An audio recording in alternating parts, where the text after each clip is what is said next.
Bom, pessoal, vamos lá, mais um salmo. Esse salmo aqui foi pedido por um rapaz do grupo, né? O Salmo 34. O Salmo 34 é curtinho, a única coisa interessante dele é isso daqui, ó. Onde o salmista fala que muitas são as aflições do justo, mas o Senhor livra de todas. Ele guarda todos os seus ossos e nem sequer um deles se quebra. E aqui o salmista está falando de um justo, né? Uma pessoa justa, e que nenhum dos seus ossos seria quebrado. Então o Novo Testamento ele faz uso desse salmo aplicando a Jesus. Eu vou ler aqui rapidinho esse trechinho aqui de João 19 e vou dar uma explicação da parte histórica disso aqui de quebrar as pernas e do salmo, tá?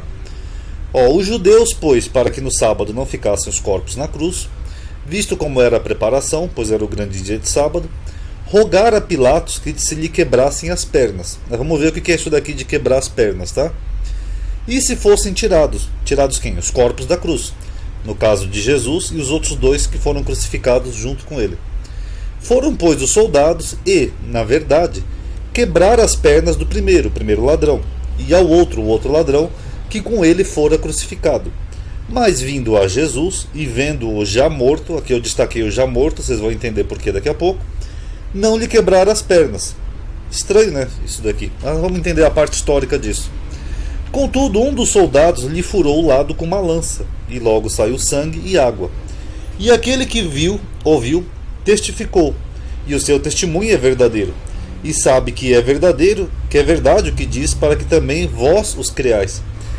Porque isto aconteceu, isto o quê? De não quebrar as pernas de Jesus, para que se cumprisse a Escritura. O que é a Escritura? A Escritura, no caso, é o Velho Testamento. Porque na época do Novo Testamento ainda não tinha o Novo Testamento. Então é claro que aqui é a escritura do Taná. Então isso que aconteceu foi para cumprir a escritura lá do Velho Testamento que diz: nenhum dos seus ossos será quebrado. Então aqui ele está aplicando esse salmo aqui de Davi, que é do Velho Testamento, como se fosse o cumprimento disso, ok? Primeiro vamos ver um pouco umas curiosidades históricas aqui da crucificação. As palavras gregas e latinas para crucificação correspondiam à aplicação de muitas formas, então não tinha só uma forma de crucificação, tá? Dolorosas de execução.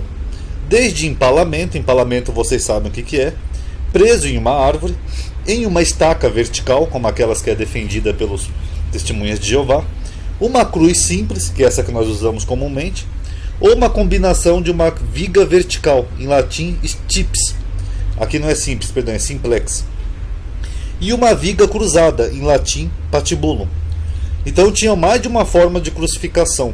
Não era só uma crucificação em cruz, como a letra T que nós temos hoje, tá? Tinha desde a letra X, uma estaca simples, empalado numa árvore, enfim, tinham várias formas de se crucificar alguém, tá? Sêneca escreveu, só um PS aqui, inclusive isso aqui de empalar numa árvore, é por isso que Paulo fala lá em Gálatas, né, da maldição: maldito aquele que for pendurado no madeiro, porque nas crucificações romanas variavam, tinha todos os tipos, desde uma crucificação numa árvore até o enforcamento, como era a maldição prescrita lá em Deuteronômio, tá? Sêneca, um historiador, escreveu: eu vejo cruzes lá, não somente de um tipo, mas feitas em muitas maneiras diferentes. Algumas têm suas vítimas com a cabeça no chão, algumas empaladas em suas partes pudendas, outras amarradas pelos braços na forca. Então, tinham mais de uma forma de crucificação. Em alguns casos, o condenado era forçado a carregar a viga cruzada para o local de execução. Isso também era bem comum, que a própria pessoa levasse a cruz até o local onde ela fosse ser crucificada. Uma cruz inteira pesaria mais de 135 quilos. Mas a viga cruzada não seria um fardo tão pesado, pesando apenas 45 quilos, ou seja, só aquela viga. Aí se tivesse um braço cruzando, seria colocado lá no local da crucificação.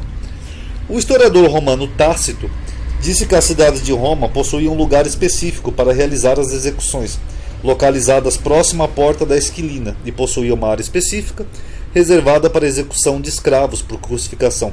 Lembrando que boa parte da população romana era feita de escravos.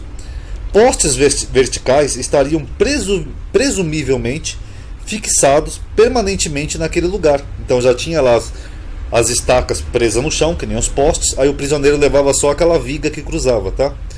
E as vigas cruzadas, com os condenados talvez pregados nela, seriam amarrados aos postes. A pessoa executada poderia ser amarrada à cruz por cordas embora pregos e outros materiais afiados sejam mencionados, de passagem pelo historiador Flávio Josefo, em que ele afirma que no cerco de Jerusalém, os soldados, tomados por fúria e ódio, pregaram aqueles que capturavam um após o outro, a cruzes, só por pirraça. Então era muito comum as pessoas serem só amarradas, mas como nós temos relatos paralelos que falam também de pessoas pregadas, as duas formas deviam ser comum, tá, pessoal? Tanto pessoas pregadas quanto amarradas. Objetos utilizados na crucificação de criminosos, como pregos, eram vendidos como amuletos com notória qualidade medicinal. Enquanto uma crucificação era uma execução, era também uma humilhação, fazendo o condenado mais vulnerável possível. Embora artistas tradicionalmente retratem a figura da cruz como uma tanga, ou cobrindo os genitais, que parece uma fralda, quando você vê aquelas pinturas artísticas, a pessoa crucificada era geralmente deixada nua. Escritos de Sêneca afirmam que algumas vítimas tiveram uma vara de madeira enfiada pela virilha. Apesar de seu uso frequente pelos romanos, os horrores da crucificação não escaparam das críticas de alguns eminentes oradores romanos. Cícero, por exemplo, descrevia a crucificação como a mais cruel e detestável punição, que não era só uma forma de execução, era uma forma de humilhar a pessoa. E sugeria que a simples menção da cruz deveria ser removida, não apenas do corpo de um cidadão romano, mas da sua mente, dos seus olhos e dos seus ouvidos. Em outra parte, Cícero diz: pregar um cidadão romano é um crime, açoitá-lo é uma abominação, matá-lo é quase um ato de vil, crucificá-lo é o quê? Não existe uma palavra capaz de descrever tal horrível ato. Então era uma coisa bem horrível uma pessoa ser crucificada, tá, pessoal?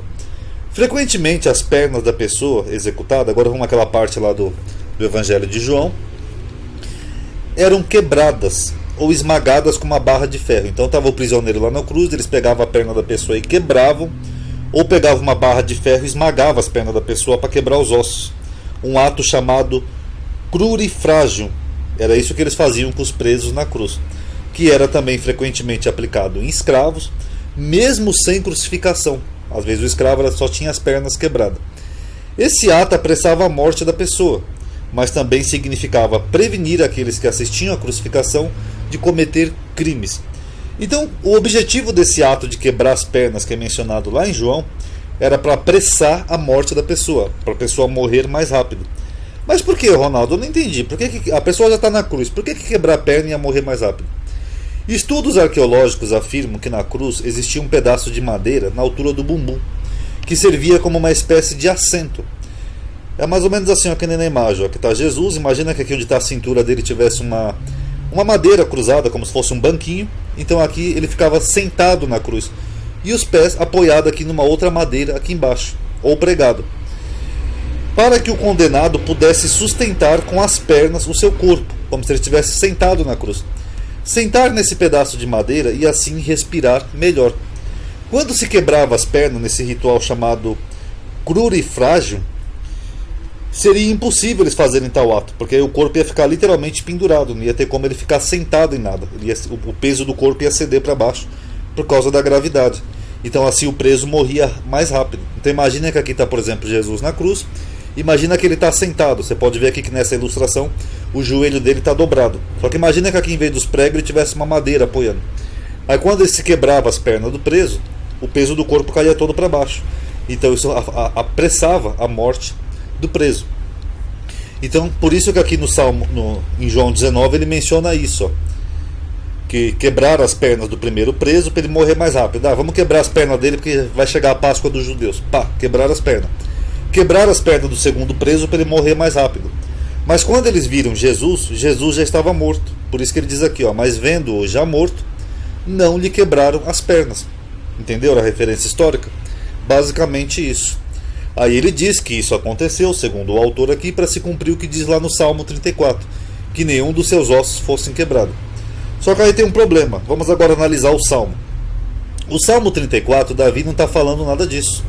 Davi não está fazendo nenhuma profecia acerca do futuro, que o Messias passaria por isso. Na verdade, Davi está dizendo exatamente o oposto. Que uma pessoa que é boa, que é justa, que Deus guarda essa pessoa, e nenhum dos seus ossos lhe é quebrado. Ou seja, que nenhum mal acontece à pessoa. Quando Davi fala aqui de nenhum dos seus ossos ser quebrado, é uma figura de linguagem. Vamos ler aqui alguns versículos anteriores e a gente vai ver no contexto. Os olhos do Senhor estão sobre os justos. Então não é um justo, como o Novo Testamento aplica, é sobre todas as pessoas justas. E os seus ouvidos atentam ao seu clamor. Ou seja, Deus está sempre ouvindo o clamor de pessoas justas, pessoas que fazem o bem. A face do Senhor está contra os que fazem o mal, para desgarrar da terra a memória deles, no plural. Então Davi não está profetizando acerca de um Messias, de uma pessoa. Ele está falando de pessoas justas e de pessoas más, no plural. É genérico. Os justos, no plural, clamam. Eles clamam ao Senhor. E o Senhor ouve os justos. E os livra, aqui ó, Deus livra de todas as suas angústias. Quer dizer que Deus não vai deixar em vão o clamor dos justos. Ele ajuda os justos. Perto está o Senhor dos que têm o coração quebrantado, e salva os contritos de espírito. Muitas são as aflições dos justos, aqui é plural também, mas o Senhor os livra de todas. O que Davi está falando aqui? Que Deus não ia permitir que o justo sofresse nenhuma aflição. Apesar delas serem muitas, Deus iria livrar de todas, não de algumas, de todas. Ele lhe guarda de todos os seus ossos. Quer dizer, que ele ia proteger que não acontecesse nenhum mal, que ele não fosse atacado, agredido, ferido, que Deus ia guardar o justo de todos os seus ossos. E nem sequer um dos seus ossinhos se quebraria na mão de um mal, porque Deus não permitiria. É isso que o autor está falando. Então o que Davi está falando aqui é basicamente isso, que não ia cair um fio da cabeça de um justo, que ninguém ia conseguir dar porrada, fazer mal, quebrar um ossinho sequer do justo, porque Deus iria ouvir o clamor do justo. Não que o Messias, quando viesse, ia ter o seu corpo tirado antes do ritual romano. Não tem nada a ver.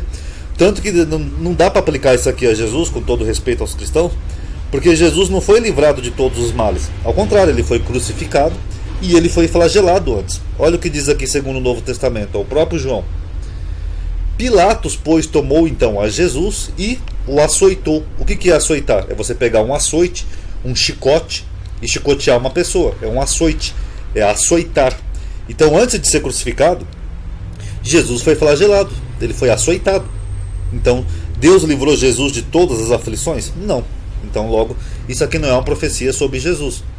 E os soldados, tecendo uma coroa de espinho, lhe puseram na cabeça. Outro flagelo. Jesus foi ferido na cabeça com uma coroa cheia de espinhos, que machuca. E lhe vestiram uma roupa de púrpura e diziam: salve o rei dos judeus. E davam-lhe bofetadas.